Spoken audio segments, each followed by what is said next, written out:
Viewers, the latest news about Ethiopia, Amhara, and Tigray region is that viewers, according to the latest reports, heavy fighting continues today at Al Fashaka between Sudanese army and Ethiopian National Defense Force.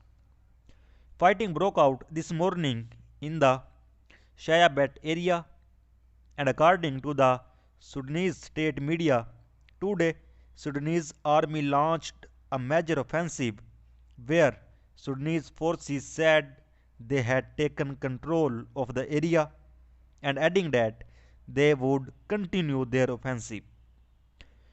Viewers, the Ethiopian government meanwhile has not commented on the Sudanese army's claim, and that tensions between Sudan and Ethiopia are rooted in a land dispute and furious fighting still going on. Sudanese military claim to have killed dozens of Ethiopian soldiers. Amhara militia following heavy battle in Shayabet area in Al Fashaka border region this morning, and Sudanese army used heavy weaponry during the battle, and about it a video is also shared by sources from battlefield.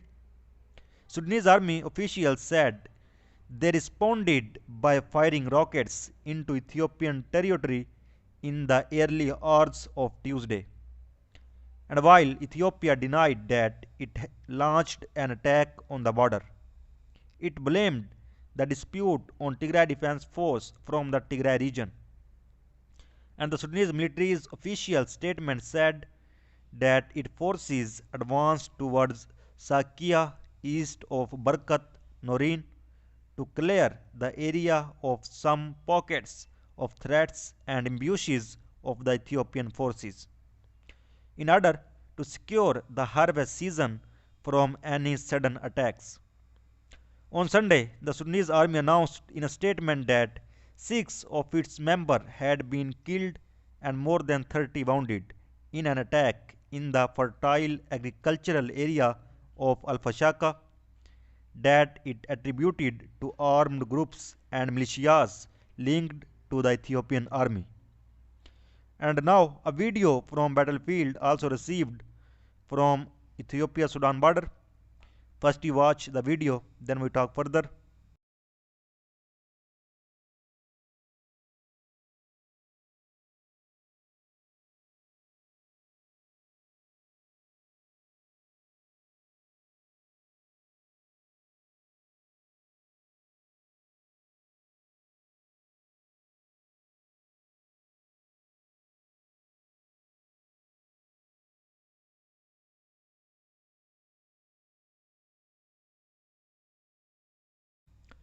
According to the latest reports from Al Jazeera, the Ethiopian government says its forces recaptured Sheva Robert, a town some 22 kilometers from the capital Addis Ababa, which was claimed last week by fighters from the northern Tigray region.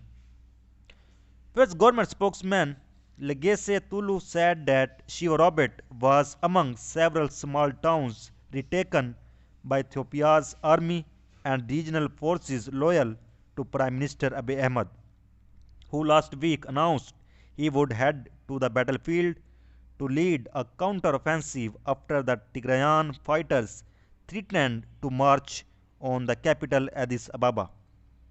In Shiva front, the Mizizo, Molale, Shivarobet, Rasa, and its surroundings have been freed from the Tigray Defense Force and Oromo Liberation Army.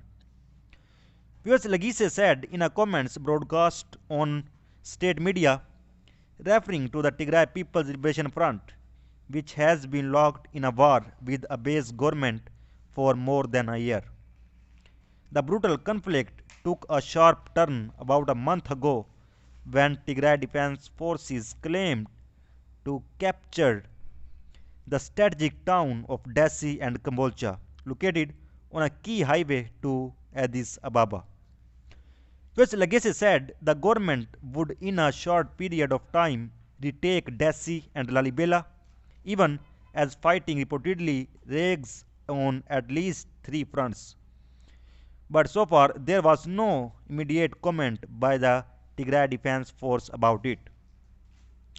On the other hand, reports coming that Tigray Defense Force in Kambolcha, Dessie, and Lalibela are packing up and withdrawing. Not a single bullet fired in the three cities. And Ethiopian National Defense Force has reached the gates of Kambolcha and Lalibela. And reportedly, Tigray Defense Force withdrawing from these Amhara cities do not mean anything. They always have something planned. Never underestimate the force, but the truth will be there in the time to come. And reportedly, Falaketh and Gashina is now under the control of Ethiopian National Defense Force, but so far no official statement from Tigray Defense Force and Tigray government received about it. There's reports that the Ethiopian government could soon succumb to the threat posed by Tigray forces is sure to have alerted authorities in Abu Dhabi and might have been the very reason for a immediate deployment of Wing Long I from the United Arab Emirates Air Forces stocks to Ethiopia. The source reported on the recent arrival of at least 6 Long first along with Emirati personnel to Harar Meda Air Base. Although it is not yet clear whether the Emiratis will also operate the UCAV over Ethiopia, considering Ethiopian personnel would first need to undergo extensive training on the operations of Wing Long first. The initial use of Emirati operators does not seem implausible.